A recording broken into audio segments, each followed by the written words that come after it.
All right, welcome back. On RealCopStoriesVideos.com, 350 some stories. Look them up. They're pretty good. Vice, narcotics gangs, the naked people, exploding bodies.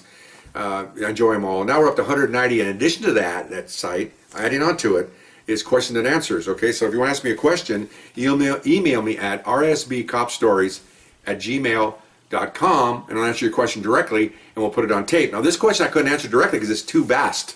And the question was, how do you train recruits out of the academy? Boy, there's a lot of moving parts. I don't know how many. This might be my fourth tape on this thing, but okay. Here's another one, and let me give a little background. They have what they call sit sims, which is situation simulations at the academy, where they basically practice everything they could possibly do in the real world. Traffic stops, bank robberies in progress, family disputes, all that stuff. They practice with instructors being the victims and the suspects, and the recruits doing what they have to do. And I did it. They didn't call it that when I did it, but they call it scenarios or whatever. But it gives them an idea of what's going to happen in the real world. Now, here's the difference. When they get out in the real world, you can get killed doing this sort of thing.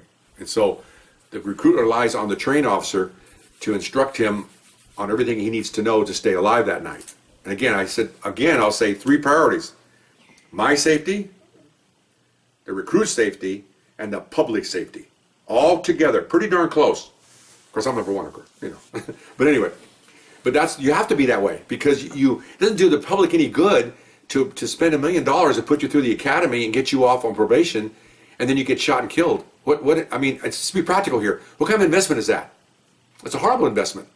They want bang for their buck. They're paying your salary to be in the academy for 6 months, and then another year after that, and then it was 6 months, say a year, paying your salary. Now, I won't get a lot of money, but and then to have you hurt or killed, it's not a good investment.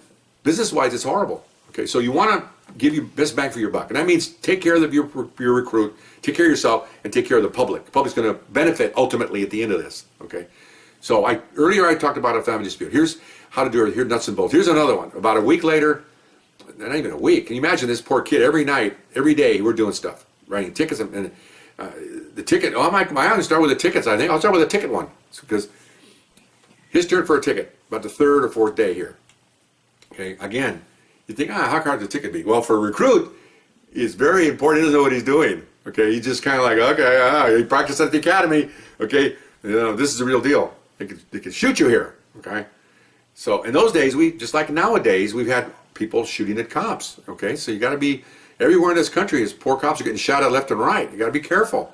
So first ticket for him. I think it was about the fourth day. I was writing tickets before that and showing him how to do this, and now it's going to be his turn. Okay.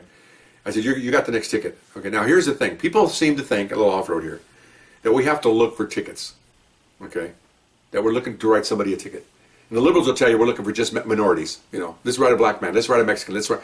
No. Okay, we call them greenies. Our tickets were green in color. And our greenie has no color, he's just green. Okay, that's all. So, and you out there can vouch for me. You're going down the street to go to the store, you go out in the evening on Saturday night, you're going out to a ball game. How many tickets do you see? Seriously. Guy rolls through a red light, cut you off, guy's lane straddling. Now people are texting. That's a great ticket. Oh, I wish I had phones when I was on. I'd have 1,000 tickets. Okay. It's so simple. You don't have to, So he's like, okay. I said, now, first lesson, don't look for a ticket. Okay? You'll never see one if you're looking.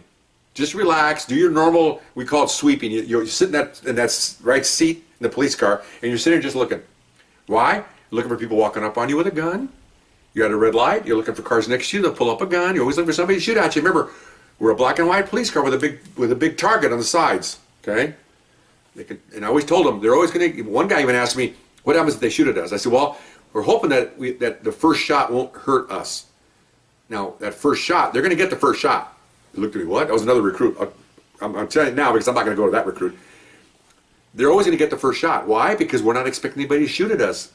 They'll get that first shot. What the key is to identify where it came from, identify the target, have a clear vision, and then shoot back.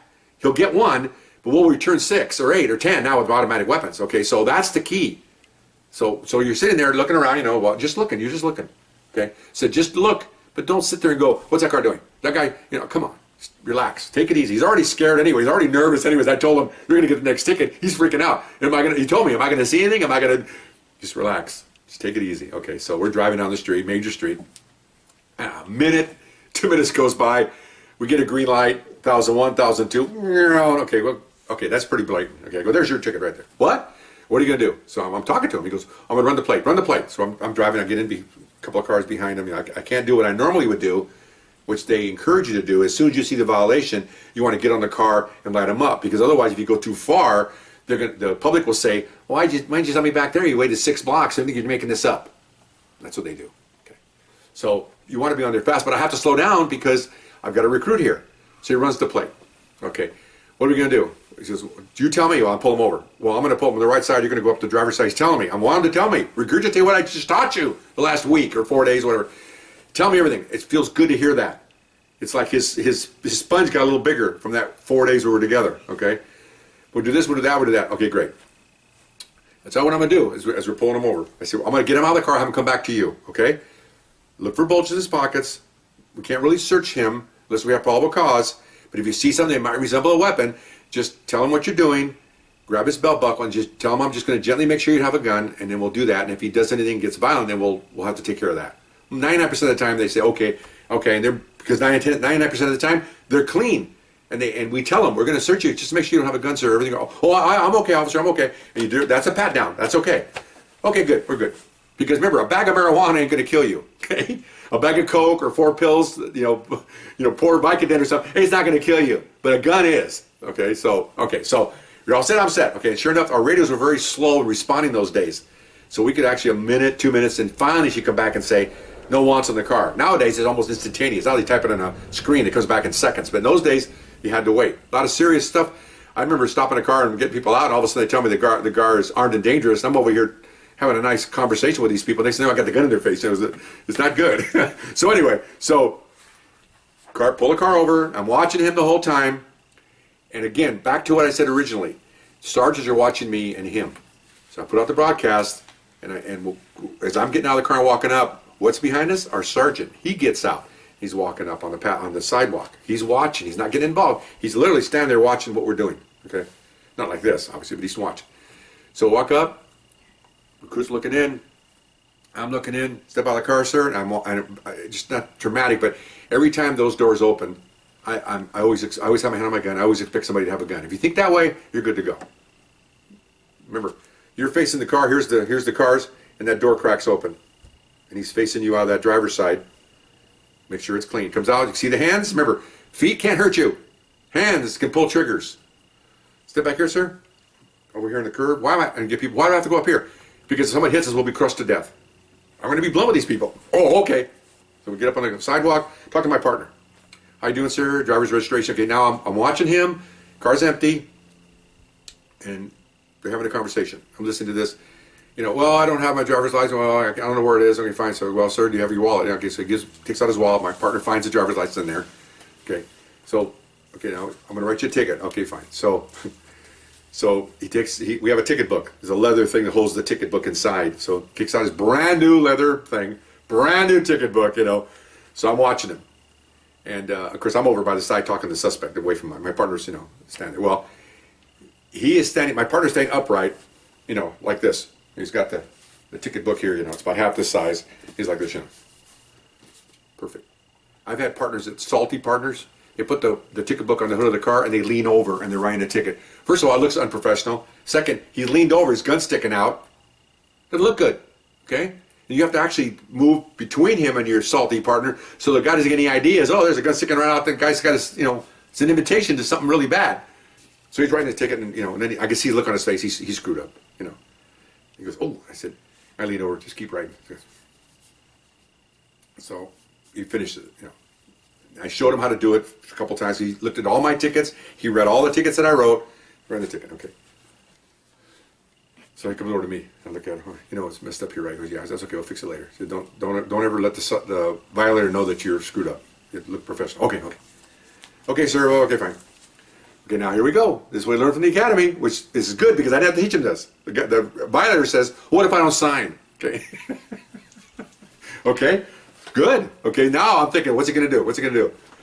And he sees my sergeant standing there and he goes, oh, well, sir, if you don't sign, I'm going to have to call my supervisor and we have to put you in jail. Well, call your supervisor.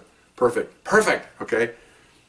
So later on, he told me this is what they practice, the academy. Excellent. He learned something. Okay. So he looks at the sergeant and says, Sergeant, he wants to talk to you. So the sergeant looks, he's listening to all this.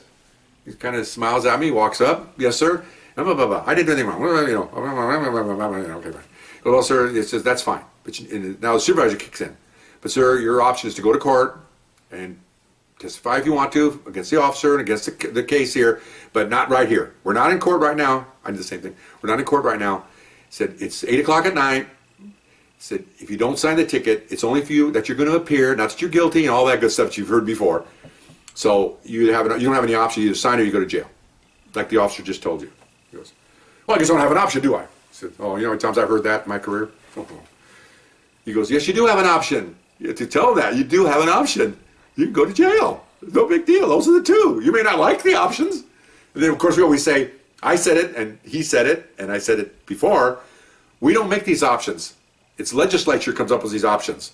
We don't make we're lawmen, okay? You choose which one you want. Door 1 or door 2? Let's make a deal here. Whatever you want to do. I guess I'll sign. I'll see you in court. I hardly ever go to court. Okay. I think I must have had.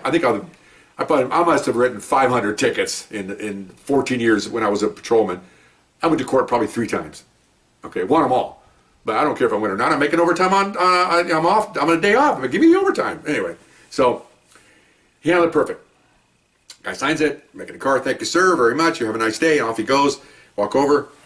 Sergeant goes, I handled it pretty good. Looked at me. I look at him. He looked at me. He handled it pretty good. Yeah, I did really good. But I think he might have screwed up on the ticket. He goes, oh, he did? Yeah. And then so he hands the ticket to the sergeant. He looks at it. He goes, yeah, we had a little slip that you could attach to it. That was a correction slip. Not a big deal. So you go, I think you had the street wrong or something. So, and you don't line anything out. No, you just leave it. And then you put a correction notice on it. And they just, so that way everything's legit. There's no crossovers or people trying to, make something look good, whatever.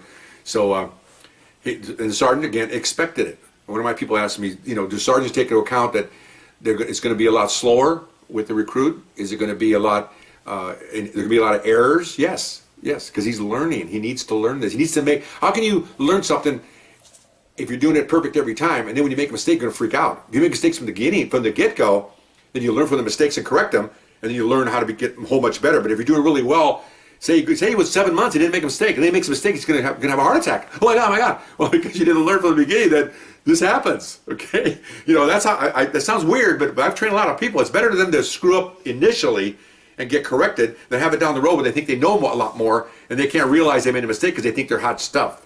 Does it make sense? Okay, so anyway. So we get in the car, I wrote the next one, he wrote another one, perfect. Okay, then we went to grab some chow, eating on the hood of our car. This was at a coffee shop, and someone asked me in my career, did I ever have donuts? No, didn't have time. Okay, I had coffee. Coffee kept me awake. But no, never had. People said, what did you have, croissants? No, I didn't have nothing. Maybe a hot dog. I'm hungry. We don't get to eat. We're going to sit down and eat. This isn't chips where they sit at some restaurant for 2 hours and have dinner. No, we're working. We got things to do, people to see, place to go. So anyway, I finish the shift, I go back in, I show him how to fix the ticket. Got to make sure he knows that this is no big deal. You don't want to say, what an a-hole, I can't believe you did this. No. Other trained officers I learned in this division would do that. They'd scare this guy half to death. You don't need to scare anybody. He's trying to start his career just like you. Give him a chance, man. You don't want to shut him down right out of the gate. So, yeah, it was good though. We did that, and that was a nice stop. 2 stops are very good.